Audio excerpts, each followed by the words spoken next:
दोस्तों, हम जानते हैं कि हमारे देश को आजाद हुए आज 70 साल से भी ज्यादा हो चुके हैं और तब से हम इंडियंस खुद को स्वतंत्र कंसिडर करते हैं, जो कि सच भी है। आज हम किसी दूसरे देश के गुलाम नहीं हैं, ना ही हमें कोई फोर्स कर सकता है उनके हिसाब से जीने के लिए। लेकिन अगर देखा जाए तो हम आज भी पूरी तरह से फ्री नहीं हैं, और ऐसा हम इसलिए कह रहे हैं क्योंकि हमारे देश की मेजॉरिटी पॉपुलेशन आज भी पैसे की गुलामी करती है, specially poor and middle class. Financial knowledge की जानकारी ना होने के कारण लोग अपना पूरा जीवन वो जॉब करते हैं जिसे वो प्रोबेबली सबसे ज्यादा हेट करते हैं। कुछ दिन पहले मैं अपने फ्रेंड के साथ बात कर रहा था, जो मुझे समझाने की कोशिश कर रहा था कि कैसे उसके परिवार की जिम्मेदारी के कारण उसके पास मंथ एंड तक बैंक अकाउंट में काम चलाने लायक भी पैसे नहीं बचते। उसने अपनी जॉब 7 साल पहले शुरू की थी। उस समय उसकी सैलरी 7,000 रुपए हुआ करती थी और आज 7 साल बाद वो 30,000 रुपए सैलरी लेता है। लेकिन 7 साल पहले जैसी उसकी फाइनेंशियल कंडीशन थी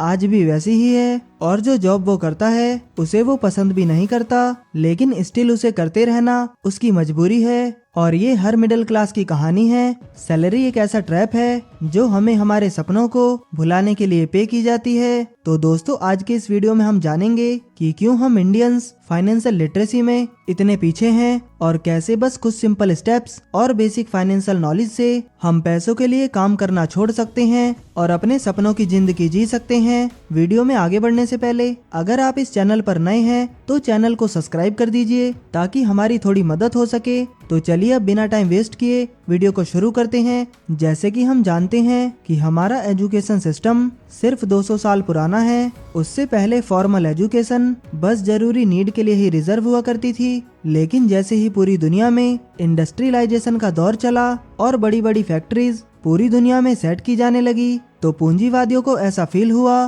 कि उन्हें स्किल्ड और एजुकेटेड वर्कर्स की जरूरत है, और बस इसीलिए स्कूल और कॉलेजेस की शुरुआत की गई। और इन शिक्षा संस्थानों में स्टूडेंट्स को ऐसे ट्रेन किया जाने लगा कि वो बिना ज्यादा सवाल जवाब के हर वो टास्क परफॉर्म करें जो फैक्ट्री ओनर्स उनसे चाहते थे। और इस शिक्षा व्यवस्था को मार्केट में ऐसे प्रस्तुत किया गया कि ये स्टूडेंट के लिए फायदेमंद है और उनके लिए रोजगार के नए दरवाजे खोलेंगे। इन शॉर्ट, एजुकेशन सिस्टम अमीरों द्वारा अपने लिए वर्कर्स प्रोड्यूस करने की एक फैक्ट्री की तरह था। और दुख की बात तो ये है कि हम आज भी इसी एजुकेशन सिस्टम को फॉलो करते हैं। इसीलिए आज दुनिया की काफी सारी self made personalities current education system को ओपनली क्रिटिसाइज करते हैं, जिनमें इलॉन मस्क, वॉरेन बफे और रॉबर्ट कियोसाकी जैसे कई बड़े बड़े नाम शामिल हैं। रॉबर्ट कियोसाकी तो ओपनली ये तक कहते हैं कि एजुकेशन सिस्टम हमें गरीब कैसे रहा जाए ये सिखाता है। उन्होंने एक बुक भी लिखी है, why A students work for C students,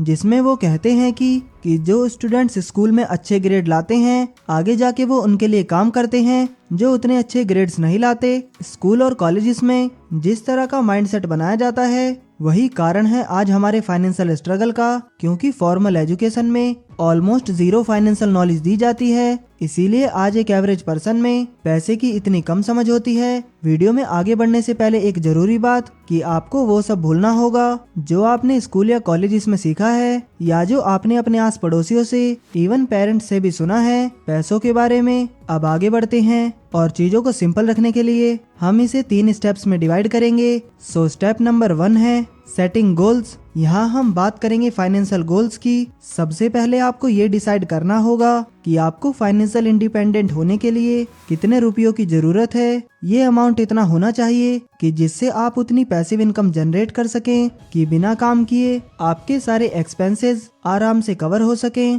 थोड़ा डिटेल में समझने के लिए एक रियल लाइफ एग्जांपल लेते हैं। ग्रांट सेबेटियर, जो कि आज अपनी एक very famous book financial freedom के लिए जाने जाते हैं, एक समय था जब वो पूरी तरह ब्रोक यानी गरीब थे। 24 साल की उम्र में अपनी जॉब से निकाले जाने के बाद ग्रांट अपने पेरेंट्स के साथ रह रहे थे। उनके बैंक अकाउंट में सिर्फ $2.26 बचे थे और एक नई जॉब ढूंढने के लिए उनके पास बस 3 महीने बचे थे, क्योंकि उनके पेरेंट्स भी उनको अपने साथ इससे ज्यादा रहने के लिए अलाउ नहीं कर रहे थे। 200 से ज्यादा जॉब्स में अप्लाई करने के बाद भी उन्हें कहीं से कॉल बैक नहीं मिला। फिर एक दिन पूरी तरह से टूटने और फ्रस्ट्रेट होने के बाद ग्रांट अपनी बैकयार्ड में एक पेड़ के नीचे लेटे हुए थे और अपनी बुरी हालत के बारे में सोच रहे थे। उनके बैंक अकाउंट में मुश्किल से $2.26 होने के बाद भी उस दिन ग्रांट एक ऐसा गोल सेट करते हैं जो प्रैक्टिकली कई लोगों के लिए इम्पॉसिबल हो सकता है। ग्रांट डिसाइड करते हैं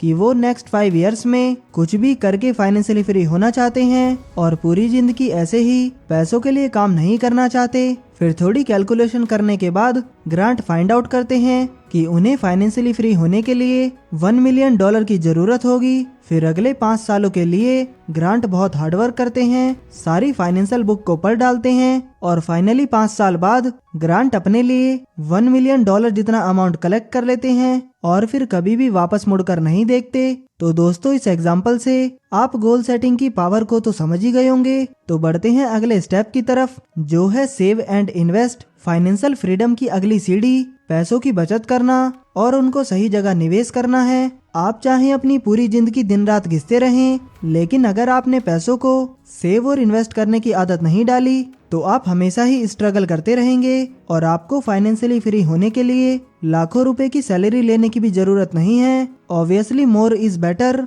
लेकिन आप मात्र महीने के 1000 रुपए सेव करके भी अच्छी जगह इन्वेस्ट करते हैं जहां से एटलीस्ट आपको बैंक एफडी से ज्यादा रिटर्न मिल सके, तो इससे आप लॉन्ग टर्म में अच्छी खासी वेल्थ क्रिएट कर सकते हैं। तो चलिए इसे कैलकुलेशन के साथ समझने की कोशिश करते हैं। लेट्स एज्यूम कि आप 15 से 20 हजार की सैलरी लेते हो या आप अभी बेरोजगार हो पर आप जल्दी ही एक जॉब करने वाले हो जिसमें आपकी सैलरी 15 से 20 हजार की होगी, जो कि आराम से आपको किसी भी फील्ड में मिल सकती है। तो मान लो इतनी सैलरी में आप अपना खर्चा वगैरह निकाल के महीने के 5000 रुपए बचा लेते हो। पर शर्त यहाँ पर यह है कि जैसे जैसे आपकी सैलरी में बढ़ोतरी होगी तो आपको अपने खर्चों को बढ़ाना नहीं है। तो मान लेते हैं कि आने वाले सालों में आपकी सैलरी हाइक होगी 10% से, जिसे भी आप इन्वेस्टमेंट ही करोगे। तो दोस्तों, अब देखिएगा एक मैजिक। आपने शुरुआत में इन्वेस्ट किए 5000 रुपए हर महीने पूरे साल, और हर साल आप इस अमाउंट को 10% तक बढ़ाते गए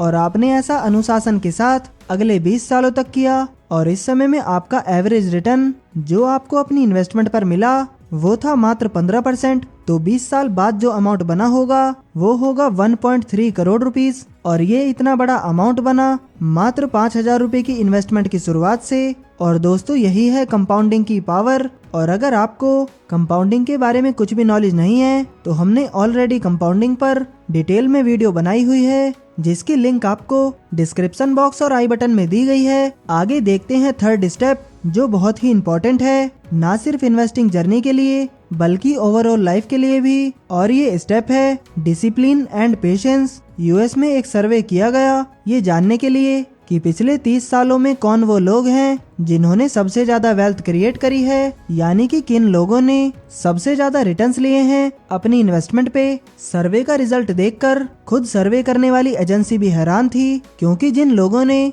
सबसे अधिक वेल्थ क्रिएट करी थी उनमें से ज्यादातर लोग इन्वेस्टमेंट करने के बाद मर गए थे। आपको सुनने में ये थोड़ा अजीब लग सकता है, लेकिन सर्वे के द्वारा हम आपको ये मैसेज देना चाहते हैं कि जो लोग अपने निवेश को लंबे समय तक के लिए होल्ड करके रखते हैं वही अच्छी वेल्थ बना पाते हैं। जैसे कि सर्वे में बताया गया है कि वो लोग जो इन्वेस्टमेंट करने के बाद मर गए थे उन्होंने ही सबसे अधिक वेल्थ बनाई थी, क्योंकि वही एकमात्र ऐसे इन्वेस्टर थे जिन्होंने कभी अपनी इन्वेस्टमेंट को छेड़ा ही नहीं, और इसीलिए वो कंपाउंड होती गई। बहुत सारे लोग जो गोल सेट करते हैं फिर पैसों को सेव और इन्वेस्ट भी करते हैं, लेकिन एक चीज में कमी रह जाती है, वो है डिसिप्लिन और पेशेंस। क्योंकि आप शुरू में मोटिवेट होते हैं और सेविंग करने लगते हैं, लेकिन फिर जब आपको कुछ बड़ा चेंज नहीं दिखता, जब आपकी इन्वेस्टमेंट इतनी ज्यादा नहीं बढ़ती, तो आप डिमोटिवेट होके इन्वेस्टमेंट छोड़ देते हैं और वापस उसी स्टेज पर आ जाते हैं। इसीलिए शायद वॉरेन बफे भी कहते हैं कि ज्यादातर लोग आज इसलिए गरीब हैं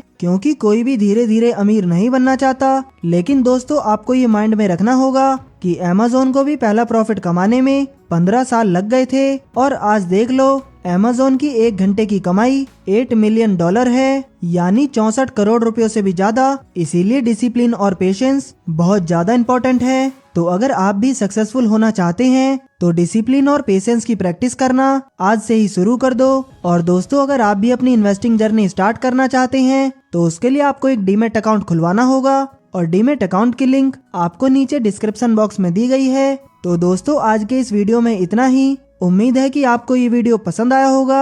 अगर वीडियो पसंद आया हो तो वीडियो को लाइक करें और ऐसे ही वैल्यूएबल वीडियोस देखने के लिए हमारे चैनल को सब्सक्राइब करना ना भूलें। आपका कीमती समय देने के लिए धन्यवाद।